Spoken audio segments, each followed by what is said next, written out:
All right, y'all. So welcome back. Hopefully you've read those two chapters of Exodus. You got familiar again with the Exodus story, some of the background information there.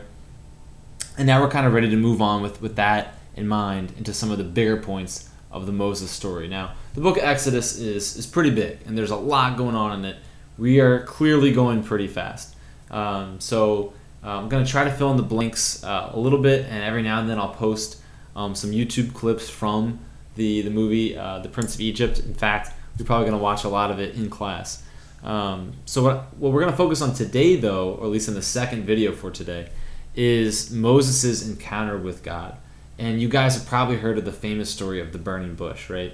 And what you see on this image here is what's called an icon. Icons come from the Eastern Christian tradition, right? So we're in the Roman Catholic Church, the Western tradition. And the Eastern tradition, you'll see a lot of this kind of depictions of Jesus and the saints, and they're called icons.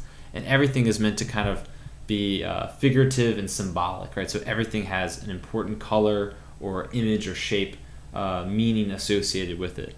And a reason I picked this image of the burning bush rather than a cartoon or, again, from the Moses animated movie is it shows us two things that are going on here that you don't always see in the burning bush episode. So, to go back a step, the burning bush, right, is when Moses is wandering in the mountains and he sees this bush that is on fire, but it's not burning down into a crisp. And he hears a voice. I just watched Frozen 2, not like that. Frozen 2 plot, not great, but songs are still pretty good. But Moses hears this voice, and so he looks for it, and he sees this burning bush, and he realizes he's on holy ground because there's this bush that's on fire, but it's not being consumed, right? It's not catching flames and disintegrating. So he takes off his shoes, and so in a lot of these pictures, you'll see that Moses is taking off his shoes, right? You can see it in the picture here. And he has this conversation with God, where God has called him. And the same kind of conversation took place with Abraham. The same kind of conversation took place with Isaac and Jacob, right? The same kind of conversations take place with Joseph.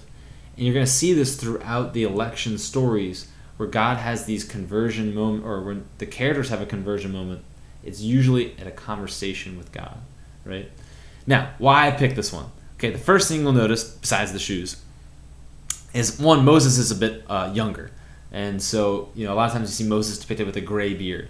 At this point, he hasn't fulfilled that quest yet. He's a bit younger. Still not the main point. 2 points here, right? One, the biggest one, why is Mary in the depiction? What's going on there? Well, what the iconographer is showing us is that from the get-go, this is the triune God that's conversing with Moses. And that's something, again, that we referred back to in the third quarter, that the New Testament is hidden in the Old Testament. And so what the iconographer is doing is trying to reveal that to you. That when Moses is speaking to God in the burning bush, we often think, oh, God the Father. And that's true. But anything that God the Father does, God the Son, you see Jesus as the child, and God the Holy Spirit, and you see this kind of spirit image up here, are present. And the reason Mary is in this is that it's through Mary, right, that Jesus comes into the world. And so we refer to Mary as the Theotokos in the Eastern tradition, the God-bearer, right?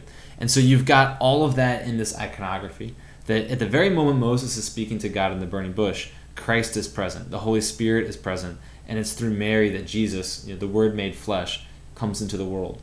And so that reality is present, even though in time it hasn't happened yet. So I think it's a pretty cool image in that respect. The second thing that you'll notice is the words, I am who I am, up top.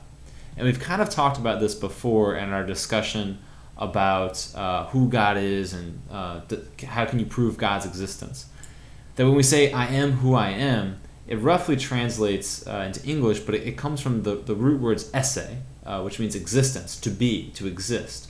And so what God is literally saying is that when Moses asks for God's name, and he responds, I am who I am, what he's saying is that I am existence itself. I'm not a type of existence. I'm not a thing in existence. I am existence. I am what it means to exist. I'm an active verb. And that's a hard thing for us to comprehend, but that's a big thing of what God's revealing to Moses. And up until this point, there's really been, the only name God really has throughout the scriptures, you'll see a lot of times either Yahweh, the Tetragrammaton, where they'll just say Yahweh, and they'll write it without the vowels, right? Or they'll say the God of Abraham, the God of Isaac, the God of Jacob. And now we can attach this other name to it. I am who I am. I am existence itself. I'm existing.